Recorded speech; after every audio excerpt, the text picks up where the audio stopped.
もともと絵を描くのがすごく好きな少年で、漫画やアニメも好きだったんですけど、高校生ぐらいの時にやっぱり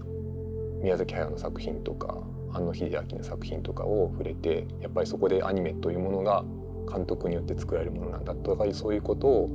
意識するようになって、そこから作り手としてのなんか意識が芽生えるようになってから、いつかアニメも自分で作ってみたいなっていう気持ちはその辺からありましたね。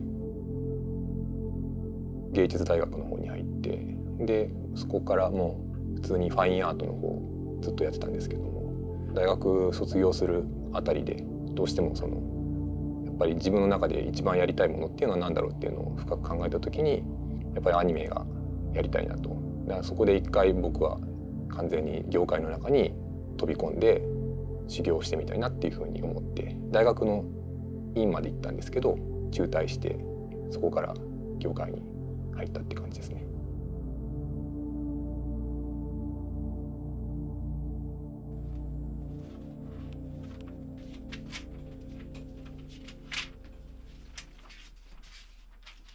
ピューパリアが生まれたきっかけっていうのは、僕はやっぱアニメーターに憧れてアニメを作りたいと思って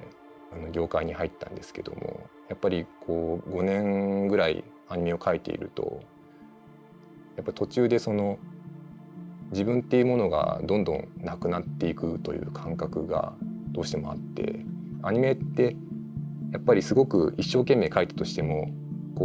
どうしても消費されていくものだから、それはもちろんそういうものなんですけども、僕の中でなんかそれがどうしても辛くなってしまった時期があって、でもうこれ以上いくと僕はもう自分の絵も好きじゃなくなるし、絵を描くこと自体がもう嫌いになってしまうっていう風なことを感じてしまって、もう本当に限界だなとその頃に感じて、一回もう全部ゼロにしなきゃダメだなと思って、2015年に本当に完全に絵を描くのもやめたし、もう本当に何もしない時期を作ろうと思って、本当に何も考えずその時にやめましたね。1年半ぐらいずっと何もしないで、仕事も絵も一切描かずにずっとただ本を読んだりとか街を歩いたりとかする時期があったんですけど、その中でなんか勝手に生まれてくるというか、ふと自分でも作品を作りたいなって思った瞬間があって、やっぱこれは自分で誰にも求められてないんですけど、一回やってみるしかないなっていうところから本当に手探りで作り始めたっていう感じで、その時の自分の心の形みたいな、ずっと放浪してたというかブラブラしてた時にできていた心の形っていうものをなるべくアニメっていう媒体で直接的に焼き付けれたらなと思って、それに対して自分でかけてみようかなと思って作ったのがピューパリアです。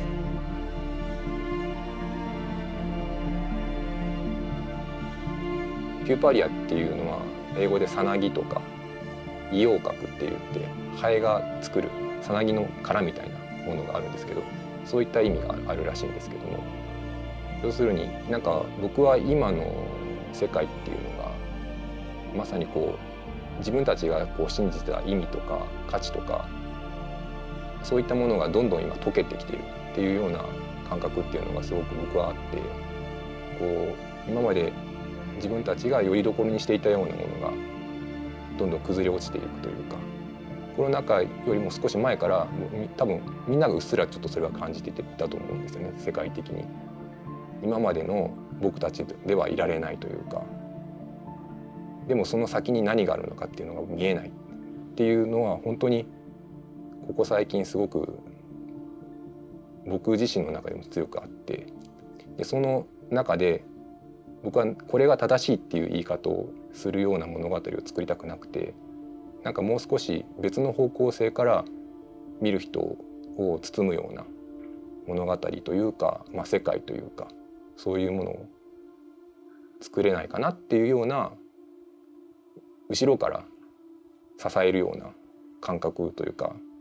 感じてみたいっていうような気気持ちがすごくあって、一回そういうものに近いものを作ってみたいっていう。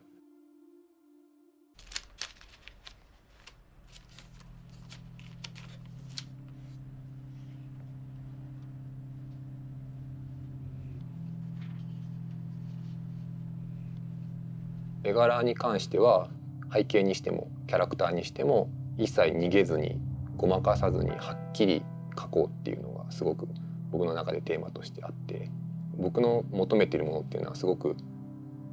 抽象的で分かりにくいものだっていうふうに思っているんですけど、でもそれを伝える時に分かりにくい表現、ぼやっとした表現っていうのを使ってしまうのはやっぱり僕個人としてはあんまり良くないなと思っていて、そういうテーマを扱う時こそ表層としてはあまりにもはっきりと書いてしまうっていうようなことはすごく心がけていて、キャラクターはやっぱり僕はすごく漫画的だと自分では思っているんですけど、やっぱ僕は漫画の記号性っていうのをすごく良いものだと思っていて、漫画っていうのはその記号性が強すぎるがゆえにちょっとその俗っぽいというかどうしても思われてしまうんですけども、それはつまりすごく記号性が強いからあまりにもはっきりと何かを伝えてしまうから、そんなにはっきり言わなくてもいいのにみたいな、こう見てる側にそういう気持ちになるからちょっと俗っぽいというか、逆にちゃんと書き切ってなおその自分の考えていることとか感情みたいなものをうまくそのキャラクターに乗せて表現できるといいなっていうのはすごく思っていて、だからやっぱ表情とかキャラクターが生きて動いているっていうことを見ている人になるべく伝わるように、これが手で描いたっていうものではなくて、このキャラクターが生きて動いているっていうふうになるべく思ってほしいっていう。アニメーションっていうのは絵でもあると思うので、まず絵として美しい、その絵として美しいっていうことの喜び、そういったものをやっぱり僕はすごくアニメには感じるので、そこを自分なりにうまく定着させたいっていう気持ちがすごくありましたね。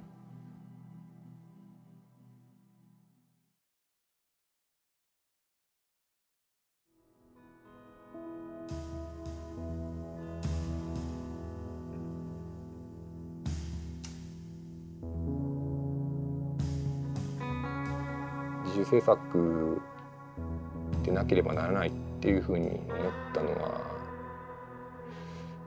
やっぱりピューパリアを見てわかると思うんですけど、あれを多分やろうと思う人が多分絶対にいないだろうなっていう自分でもあったし、それに人を巻き込んで迷惑をかけれないなっていうのもあったし、もうあれは本当に個人的な動機で、もうただただその一回自分の思い描く世界っていうものを鮮明に焼き付けたいっていうその気持ちだけであれは本当に作ったんですよね。だからもう自主制作以外ではもう絶対に不可能というか、でそれで一回もう無視されてもいいから、とにかくここで一回自分で作りきらないと、この先どうなるにしても多分進めないだろうなっていう感覚があったので、やっぱ自主制作にならざるを得なかったですね。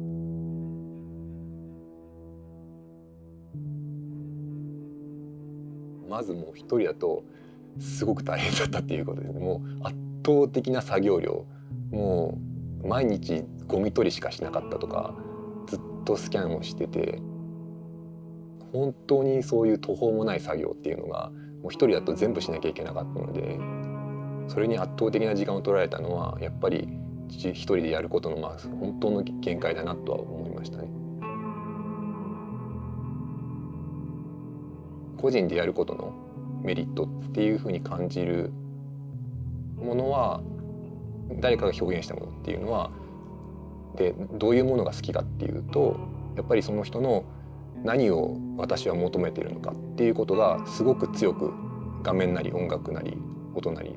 ちゃんと焼き付いているもの、そういったものがやっぱすごく好きだし、それだけでそれがどういう物語だろうと、この人はこういうものを求めてたんだっていうことを感じれた瞬間に、やっぱり僕自身すごく尊い気持ちになるというか、それをやりきるっていうこと自体がすごく尊いことだなっていうのはすごく思っていて、そういうことがなかなかできにくい世の中になりつつあると思うんですよ。その自分の好きだっていう気持ちを恥ずかしげもなく言い切るっていうことっていうのはすごく勇気のいることだと思うんですけど、人間のすごく根本的な喜びだと思うので、やっぱ僕はそういうものが見たいし、幼少の頃見てきたアニメの作品っていうのはやっぱり個人の気持ちとかそういったものがすごく強く現れていて、やっぱそういうものに心動かされてきたので、僕も自身がやっぱりそういうものが作りたいなと。だから本当になるべくできるだけ嘘はつかないで、自分の求めてる形っていうものに対しては本当に正直に言おうと思いましたね。そういったものが美しいっていうふうに感じるので。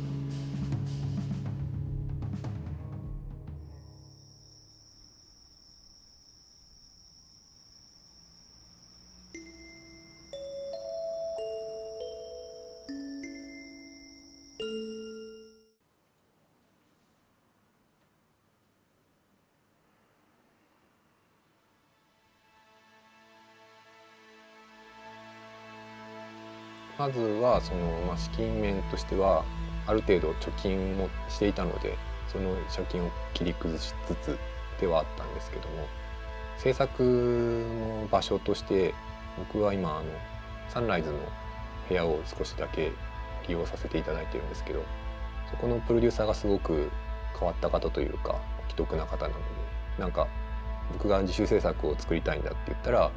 仕事をちょっと手伝いながらだったら全然いいよみたいな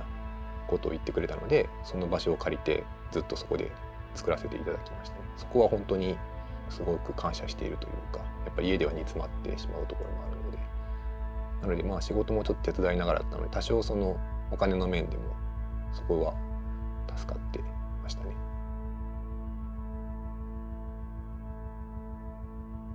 方法論は最初からなくて、もう一から自分でどういうふうに作っていくかっていうことを考えていったんですけど、強い絵を描きたいっていう時にとりあえずセルの面をデジタルでやりたくなかったんですよね。デジタル的なものにしたくはなくて、どうしても僕は最近のそのセルアニメーションのデジタルの塗りが絵として弱いっていうどうしても感じてしまって、だからそこは何とかしたいっていう、そこをどうするのかっていうのを一応メインの目的として考えて試行錯誤して方法論に行き着きましたね。ただその色鉛筆だけ塗ると重すぎるから、髪の毛は別でセルを作ってちょっと透け感を出したりとか、そういったものっていうのは本当に作りながら覚えてやっていったって感じですね。これは結構実験的な面もすごく多い作品で、本当に一つ一つのカットをとにかく納得できるレベルにまで自分の中で画面を作ろうっていうふうに思って作り続けていたので、その中でだんだんと流れが見えてきて、で最後のシーンは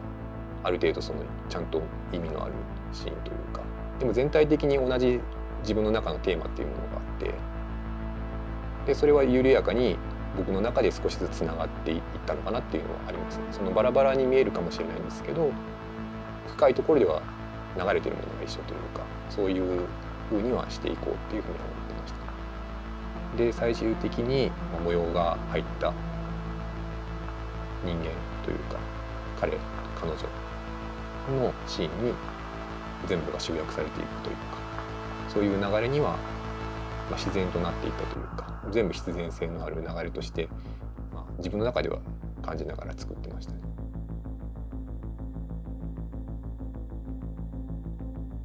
アニメっていうのはだいたいその絵コンテっていうのを最初に作って、大きな流れをまず設計してから一つ一つ作っていくんですけど、僕の場合はやっぱり自主制作っていうのもあって、全体を組む余裕がなかったっていうのも正直あったし、どうなるかっていうのも自分で何が次出てくるのかっていうのも分からなかったし、正直そういう作り方が楽しかったっていうのもあるかもしれない。次どんなシーンが自分の中から出てくるんだろうっていうような気持ちもあったかもしれない。だから最初に絵コンテを組んでもうそういう流れだっていうふうに考えて作っちゃうと、やっぱりもう予定調和なので見えてしまうというか、次これを作らなきゃみたいなじゃなくて、今回に限ってなんだと思うんですけど、次何が出てくるんだっていうふうに自分の中で一つ一つこう考えながら作っていった感じです。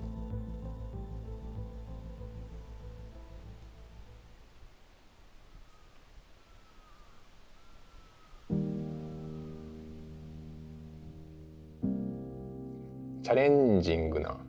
表現とかこう今までとは別方向の作り方みたいなそういったものを許容してくれるような空気感っていうものがやっぱり多分昔よりだいぶ減っちゃったっていうのもあるし、なんかもうちょっといろんな方向性のアニメーションが日本にあってもいいのになっていうのは僕自身ちょっと思っているところがあって、今回なんかああいうバカみたいに手間のかかる作り方をしたっていうのは、ある種そういうもうこういうふうに勝手に自分のやりたいことを好き勝手やりきったら面白いんじゃないのっていうような意見をしたつもりでも実はあったりもして、